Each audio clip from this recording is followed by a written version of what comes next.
Chillingworth here for Airgunning Magazine, Shooting Country TV. Welcome to Life at the Range on holiday.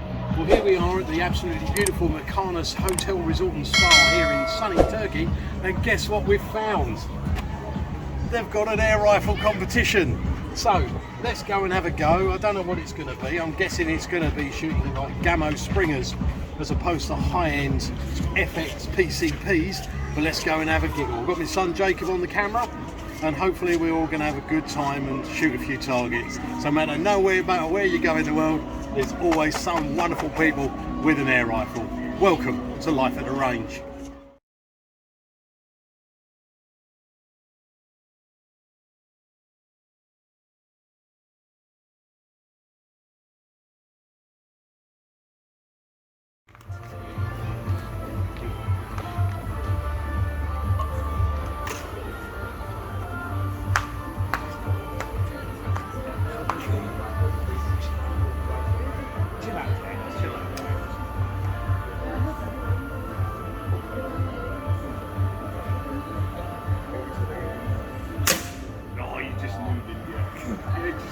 Come on, James!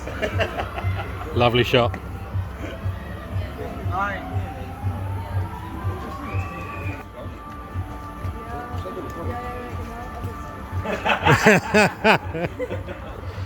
Back.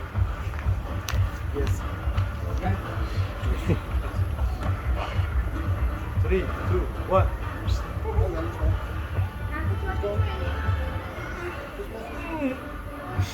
Why? Yeah.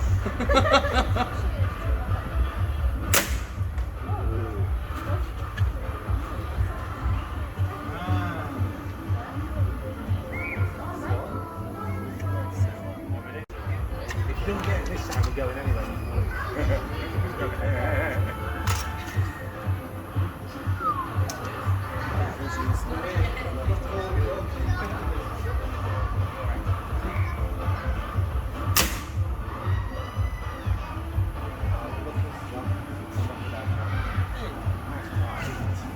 You sure? English.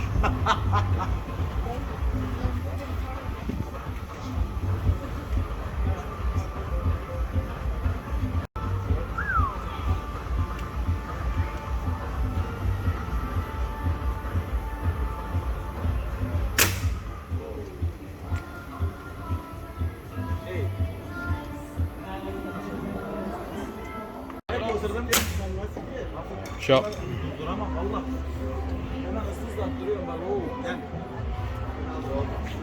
Now you can go for your week.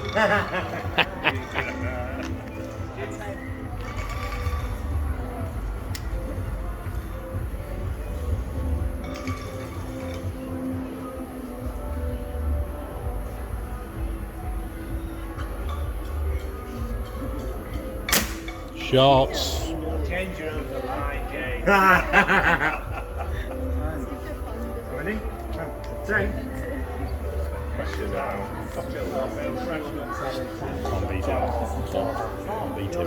Can you get that? Yeah.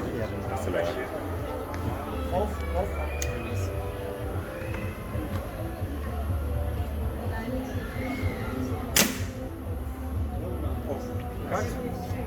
Yedi mi?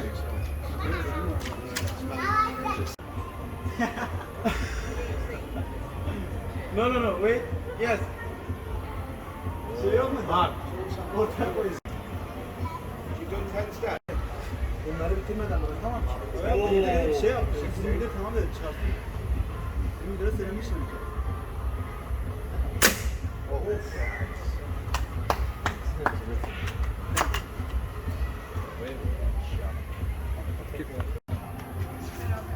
No şampiyon, bu ne şampiyon? No. Yes. Larly, bravo. James. Thank you. Tomorrow, alcohol.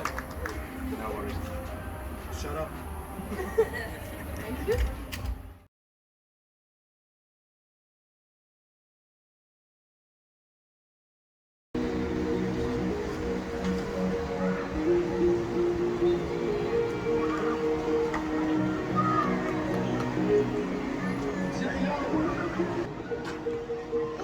Well, as you can see, we're not at Blackpool. We're here at the beautiful Mechanos Resort and Spa here in sunny Turkey, having a lovely time apart from this. So let's go on with the questions and answers, and let's see how we go. I dread to think what you lot have asked. Hi, well, I thought we would do a Q&A. As you know, basically a few people have sent in some questions, and I thought I'll take this opportunity while I'm out here in Turkey to answer a few questions. Right, first of all, this what's going on? Yesterday I'm here at this lovely hotel, and I was walking up to the bar to get a coffee of all things, because I don't really drink. Feet went out from underneath me, cracked my head open. I'll put a picture up. Choose to look away. I'll put it up here. Yeah, 15 stitches, 8 underneath, 7 on top. Hotel was absolutely great. Got me an ambulance, sent me to Alanya.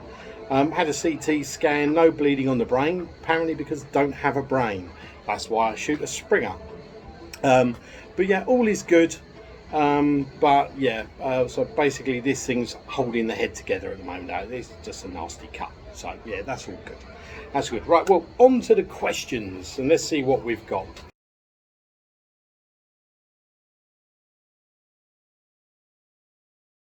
Right, first one, Wayne Jones. How did I get to represent Team Air Arms? Be honest with you, I've been shooting, I used to shoot Steyr. Then I had an FTP, an HFT 500, and then I started shooting spring gun and got into TX. And Charles Peel, who is the captain of the Air Arms team, asked me if I fancied being a member of the team, because my scores were relatively good. And even though the Air Arms team isn't geared purely around results, that is a big part of it. If you're shooting well and you're a good shooter, they like to see people who are showing off their guns well. But the other thing is, you've also got people out there who represent the sports well. A good friend of mine, Danny Roth, absolutely lovely guy, terrible shot, sorry Danny, but he's one of these people that will always give his time. Nigel Wood, again, my gun went boom on the last shot because of my own mistake.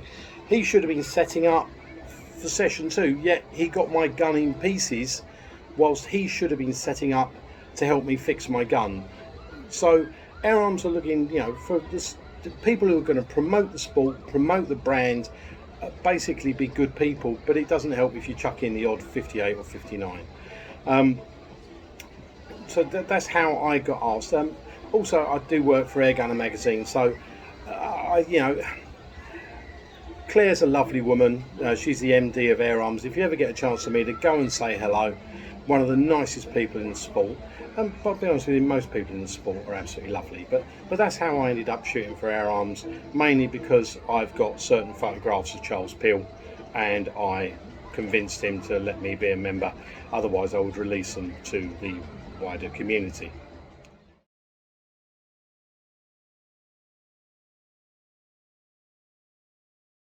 Okay, Bob Hawthorne asks, when can you adjust your scope in HFT? Well, obviously within HFT you do not adjust your rifle, you do not adjust your scope.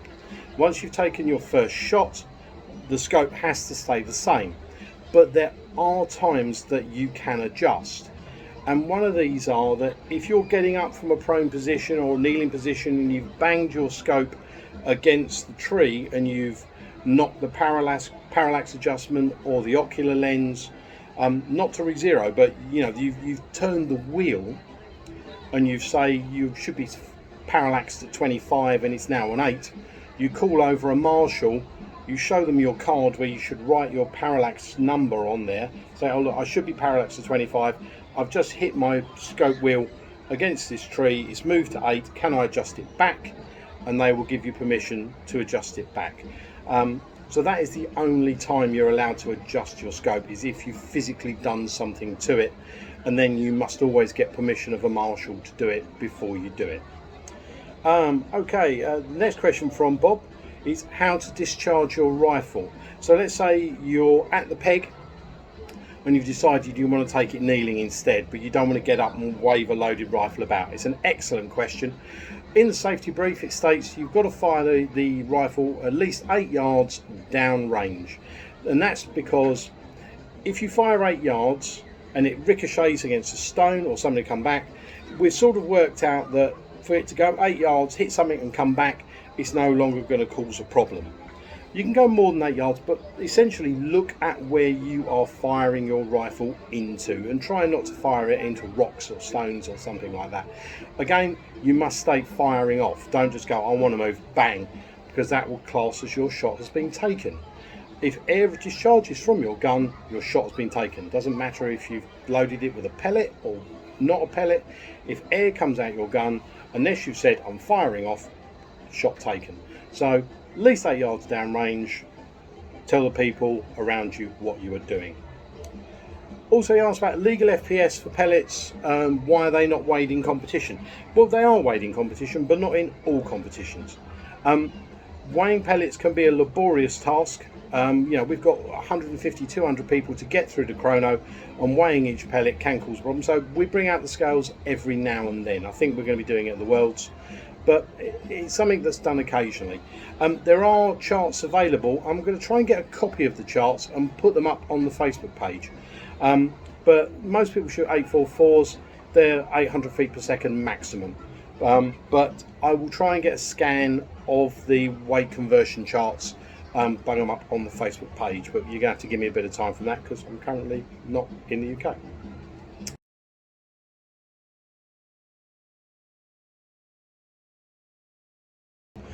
Okay, Phil Johnson, Springer or PCP for a new shooter, and which one to buy?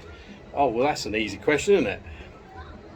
Okay, so you're asking the captain of the Air Arms Spring Gun team whether or not you should buy a Springer or a PCP. You should buy a PCP. If you are coming into the sport, do yourself a favour, buy a PCP. They are much easier to shoot, and you will learn more faster. Shooting an air gun in competition is about learning to shoot accurately. It's about learning your scope. It's about learning wind. It's about learning elevation.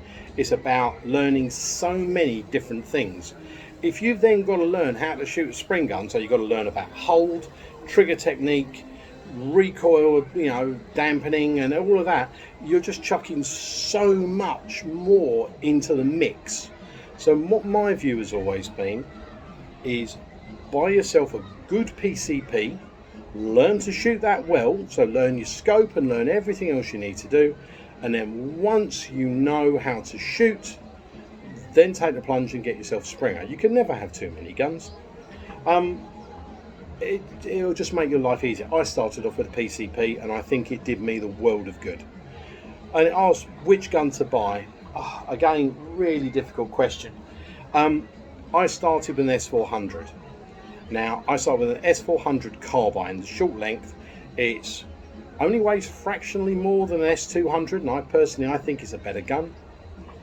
It's got a great trigger. You can have them tuned. They're absolutely superb. If you want a multi-shot, you can get an S410 or an S510. The only thing is, if you want to do competition, if you've got an S410 or an S510, you've got to take the magazine out as you move around the course, which can be a bit of a pain. Now, Rowan Engineering do a manual converter for an S400. So basically, you've got your S400, you slip the converter in. Now, you have to index it by clicking it with your thumb, but it's not exactly difficult to do, so you can actually turn it into a multi-shot. But if you want to use it for hunting, be honest with you, if you're not sure of a clean kill with the first shot, don't take the shot. So me, if I was going to go out and buy a gun, I'd buy an S400 carbine. Other great guns that I love are the HW100s. BSA Gold Star is fully adjustable. It's got the adjustable forend, it's got the adjustable butt pad, it's got the adjustable cheek piece. It's a lovely rifle, it's nice and compact. Target rifle, I like the HFT 500, but I also am a huge fan of the Steyr. They're a lot of money, but the Steyr LG 110, one of the best rifles out there. It's won so many competitions, but it's not a field gun. And if you're not a good gunsmith, if it gets wet, you've got to strip it completely and clean it and do all those kind of things. can be a bit of a funky idea. But in my arsenal, TX200s, HW100, HFT 500, BSA Gold Star, I've got an AR20, what else have I got? A couple of pistols and stuff like that. But S400 will do everything you ever need to do, everything you ever need, you want.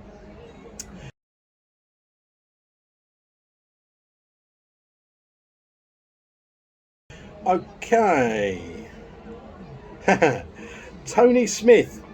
Gary, you shoot very well on the range, but currently suck in competition. Why? Ah, okay. Right. Thank you, everyone. I'm ill. You're being horrible to me. I've lost a brain cell. Well, I only had 2. Do you know what? It's a very fair point. Been a bit embarrassing recently, the way I've been shooting. On the range, I'm there. I'm not fatigued, and I can just throw lead down range, and I can get accurate groups. One of my biggest problems is, say, I'm a train driver and I work night shifts. So often I'm rocking up at competition after working a night shift. I'm really tired, loads of excuses, blah, blah, blah, not prepared properly, and I've recently been sucking. But I also think it's a case that I've got into the wrong mental state on the competition. I'm turning up at a comp expecting everything to go wrong, which is not a good place to be. And sometimes I'll start off and I'll knock down the first 10 or 15, and then I'll get tired and things will go wrong. It's also part of the fact I'm fat and old and bits are broken and stuff like that. Basically, I think to get back into winning form, I've got to lose some weight, I've got to get my head in the right space, I've got to get my kit sorted, because I keep on swapping about and changing about and trying to fix things. I've just had my gun completely rebuilt by Air Arms, who've done a fantastic job. It's got a new barrel on it, so I'm really happy about that. The gun's looking good, so I'm hoping that for the World Championships at the Midland Game Fair, I'm going to be at Weston Park, I'm going to be ready and hopefully back on form. But not promising, but we're going to have a bit of fun this year, and hopefully back for 2023 I'll be back to my old self. But it might be a case that, I've just hit the doldrums, and to be honest with you, there are some people out there, so Owen Wilson, Nige, they're Brian Sampson, they're shooting really, really well at the moment, and they're just absolutely kicking my ass. So I've just got to do something about that. So it's down to me more sucking than anything else. But on the range at home, I'm used to the range, and it is purely about throwing lead down range, and I've got no pressure or anything like that, and it's much easier than in competition. Sorry.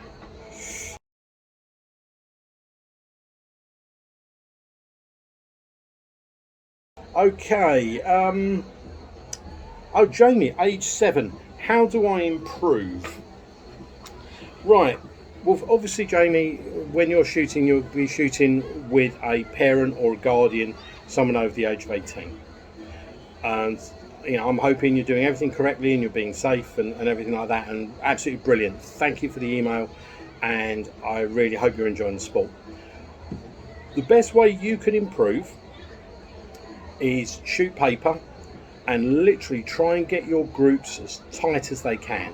What I want you to do is set out a piece of paper at 25 yards, get a Sharpie pen and put dots all over a bit of paper. And what I would like you to do is at 25 yards, if you can, from a rested position, stick a pellet so it's touching that dot every single time. If you can do that, build up the muscle memory, build up the control, you will get better. And this is the other thing. Fire the gun, put the gun down, move your head about, pick the gun up, load the gun and fire. Don't just sit there locked into a position and keep on just sending rounds down range, because you're keeping your eye in the same position every time. What you want is to be able to pick up the gun, load it, put it to your shoulder and then hit that dot. Put the gun down and do it again. And that will build up the muscle memory and the skill. Then the 40-yard stuff, the 45-yard stuff, that's all about working out how far it is. If you can pinpoint that dot every time, or near as damn it, that is building up your muscle memory and you will become a much better shot. And when you've done that, send me a copy of the pictures and let me know how you're doing, and I'll stick them up on the channel. Be really appreciated if you do that.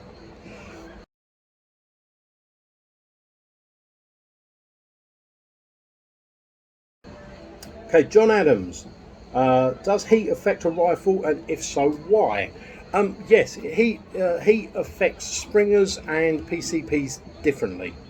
With a PCP, as a general rule of thumb, the hotter it gets, the faster a PCP will go. So if you're running your gun at 795 feet per second, 11.9 foot-pounds with 8.44 grain pellets, and you've set that up in 60 degrees, and you go out and you leave it in the baking sun for 80 degrees, you're going to have fun at the chrono.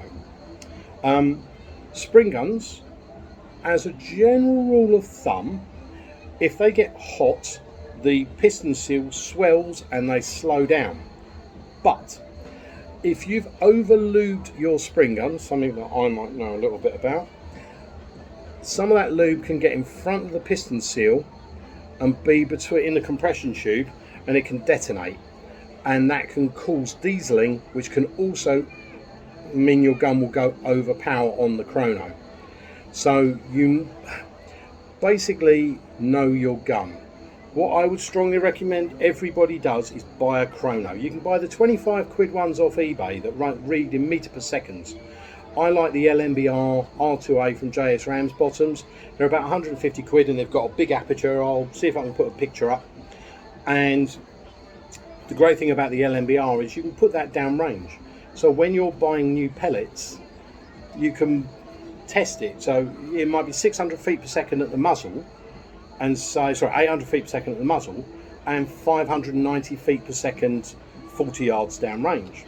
Whereas another set of pellets might only be 520 feet per second 40 yards down range. So obviously you want the ones that are 590 because they're carrying more speed down range. That's the beauty of the LMBR, that you can place it down range. But yeah, so basic rule of thumb, PCPs get faster, springers get slower, they get faster in the winter when they get cold, but springers can diesel, which can make them go faster. The reason with PCPs is to do with the excitement of air molecules and things like that. I did do an article about it, but brain injury, and I'm sitting here trying to think what it is, but all I can think of is wibble. Wibble.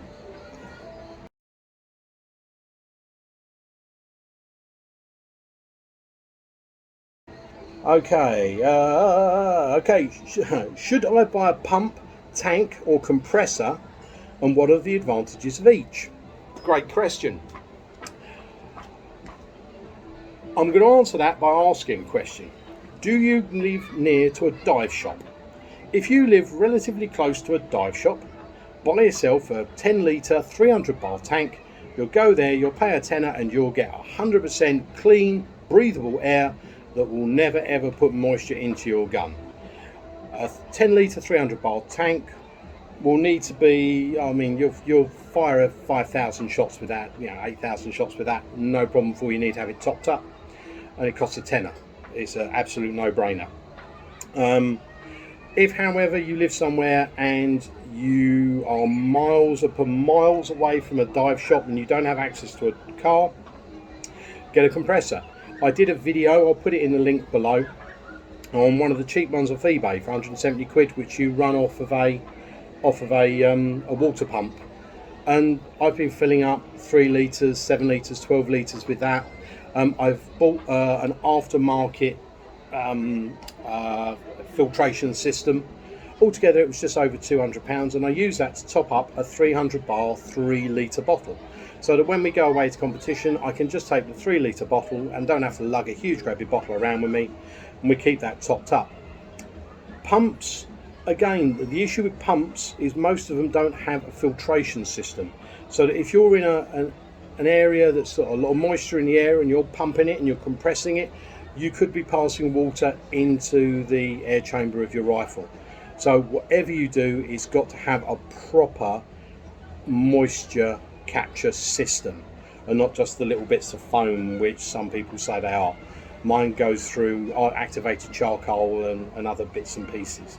So that's the really important bit, moisture capture. But pumps, they're okay, but they're a lot of work.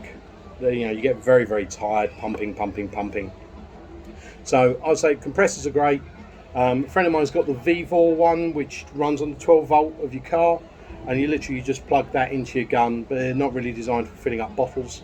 So yeah, the VVOR work quite well, but again, use a moisture system. I've got the big Chinese one that runs off water, you know, cool it down. That's great, but if you live to a close to a dive shop, just buy a tank.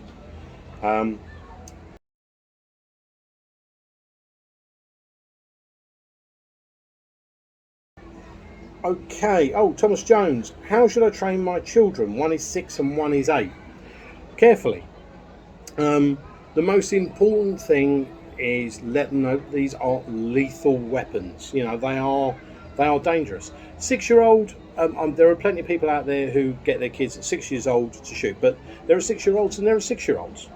My son at 6, I wouldn't let him anywhere near an air rifle. My other mate's kid who was 6, not a problem at all. But what a good friend of mine did is his son really wanted to shoot, and I think he was 5 or 6. So he bought one of the really long, good quality Nerf guns.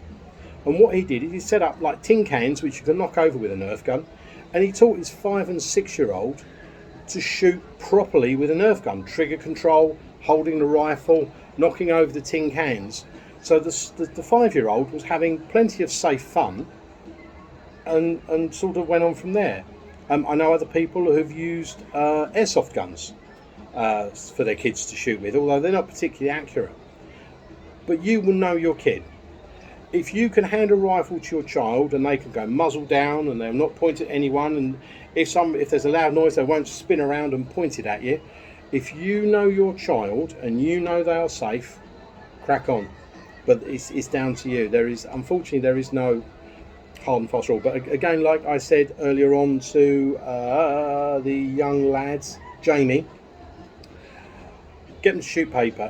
Get them to, targets are fun. Get them to knock over targets and things like that. But if you're training them, shoot paper with a good backstop, and just get them to build on their muscle memory and their accuracy.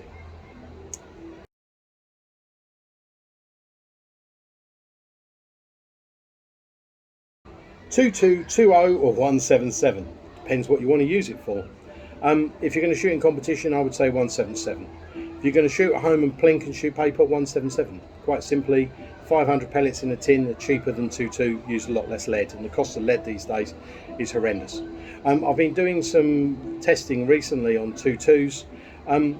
They hit harder, no doubt about it. If you're going to go and hunt and you've got the access to a laser rangefinder, so you always know the range of where you're shooting of, and you've worked out the trajectory, use a .22 because it hits harder, makes a bigger wound channel, it's a better caliber. But if you don't know the range and you just want to go out there and blink, 177, HFT 177, FT 177, unless you particularly want to shoot in the .22 class.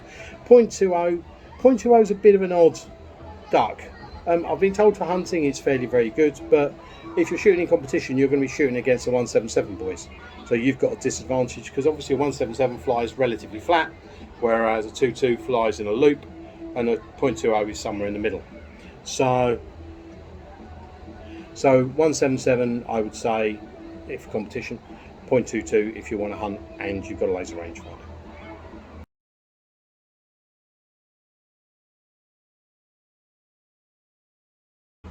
Should I buy new or second hand? Good question. I'd say join a gun club. First thing you do, join a gun club, and there will always be people flogging guns, and you'll get them cheaper. Find the good people who are flogging guns, not people who are just passing on any old rubbish. But the good thing about being a gun club is most people will let you muck around with their rifles and play with them and shoot them, and you'll get to learn what you like. Now, the other thing is, if you are going to go and buy a rifle, it's important to get one that fits you. Now, I love the HW100, and for prone it's a brilliant gun for me. But when I'm standing, because it's such a short rifle and I like to shoot my arm out, I'm having to grip the silencer. And it is a silencer because that is what the patent said, not a moderator, but you can call it both. So they're not particularly good for me for standing, supported standing. That's why I prefer the HFT 500.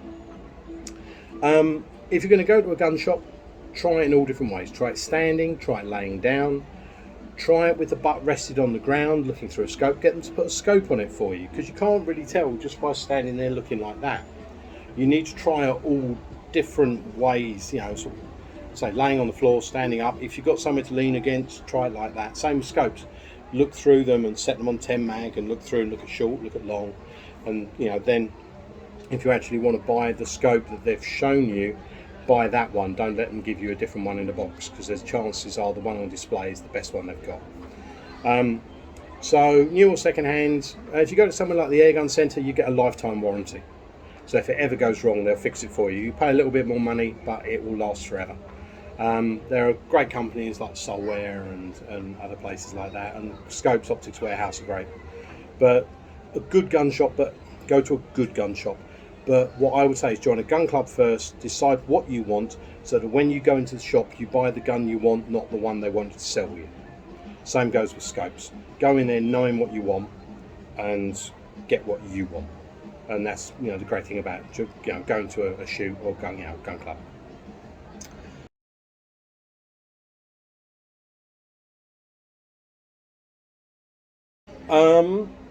FT or HFT? Which one and what is the difference?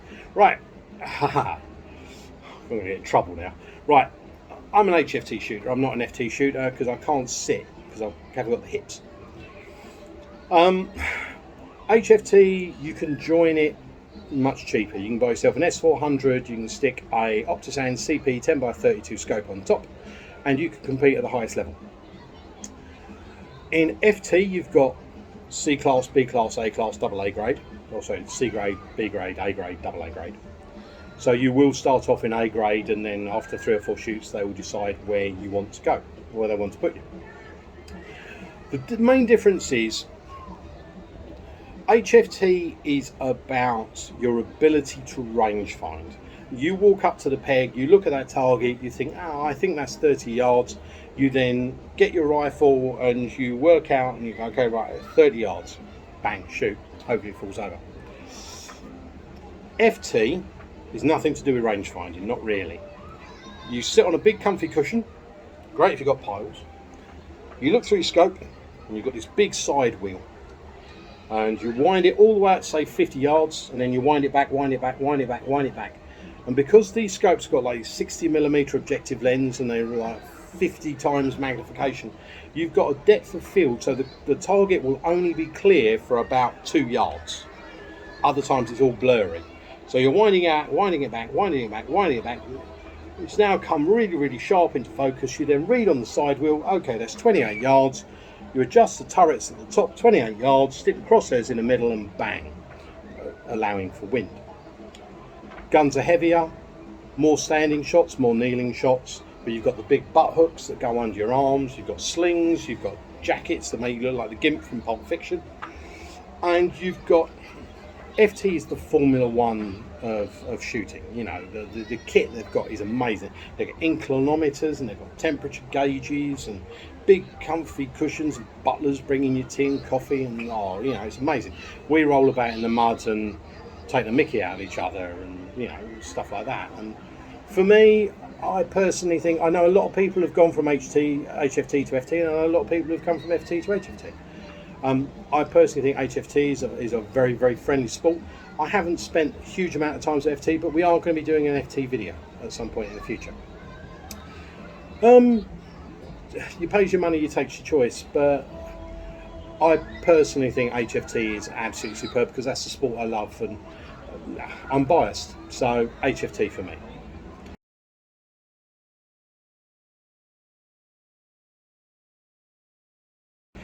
Well, I think that's all the videos we've got. We've got done like 28 minutes, so I do apologise, and I need to go and look for my brain. The president's brain is missing in Spitting Image all them years ago.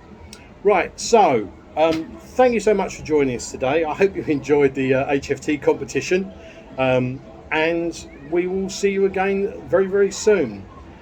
Be safe, take care of each other, don't fall over when you go to get a cup of coffee when you're in Turkey, and take care of yourselves.